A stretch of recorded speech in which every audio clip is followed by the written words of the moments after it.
হে high, আমি আরিয়ান। এখন কথা বলবো টগরের অ্যানাউন্সমেন্ট টিজার নিয়ে। তো আমার কাছে কেমন লাগলো, সত্যি কথা বলতে আমার কাছে এই অ্যানাউন্সমেন্ট টিজারটা বেশ ভালো লেগেছে। দেখেন, বাংলা সিনেমার ক্ষেত্রে এগুলো খুব একটা দেখা যায় না। এর লাস্ট 1-2 বছর ধরে এটা শুরু হয়েছে। একটা সিনেমার অ্যানাউন্সের জন্য তারা এখন অ্যানাউন্সমেন্ট টিজার দিচ্ছে। সো এই ব্যাপারটা তো অবশ্যই ভালো। টগরের অ্যানাউন্সমেন্ট টিজারটা যেভাবে ডিজাইন করা, এটা দেখে তো মনে হচ্ছে যে সিনেমায় বেশ ভায়োলেন্স থাকবে। টিজারের ডিউরেশন 1 মিনিট। আমরা শুরুতেই দেখতে পাই কেউ একজন অনেক মানুষকে মেরে রেখেছে। এরপর হঠাৎ দিঘির ফেস রিভিল হচ্ছে। দিঘিকে যখন কেউ একজন মারতে যাচ্ছে তখন আদর আজাতের এন্ট্রি হচ্ছে এবং সে কোনো কিছু একটা দিয়ে তার হাত কেটে নিচ্ছে। এরপর আদর আজাতের ফেসটা রিভিল হচ্ছে এবং দুজনের মুখেই ফেসেই ব্লাড। দেখেন, নর্মালি যে অ্যানাউন্সমেন্ট টিজার গুলো হয় সেখানে শুধুমাত্র ফিল্মের নামটা রিভিল বা সেটার অ্যাক্টরকে সেখানে জাস্ট সেটা রিভিল করা থাকে। অনেক সময় কিন্তু আবার অ্যানাউন্সমেন্ট টিজারটাও ব্যাপকভাবে ডিজাইন করা হয়। এখন পর্যন্ত ইন্ডিয়ান সিনেমায় best announcement teaser I think Jawan. টগর দিয়ে হয়তো আদর আজাদ এবং দিঘির ফার্স্ট কোনো কাজ হতে যাচ্ছে।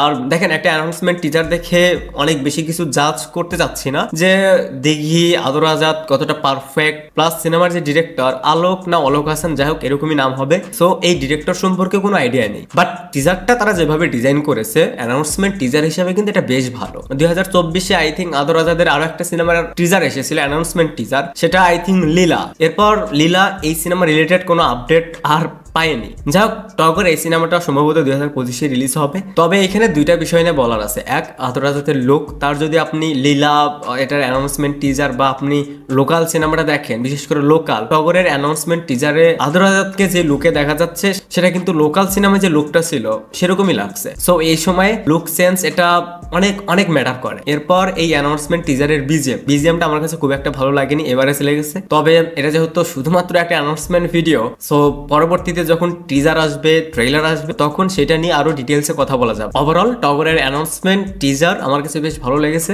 আপনাদের কাছে কেমন লেগেছে এটা অবশ্যই কমেন্টসে জানাবেন। Thanks for watching.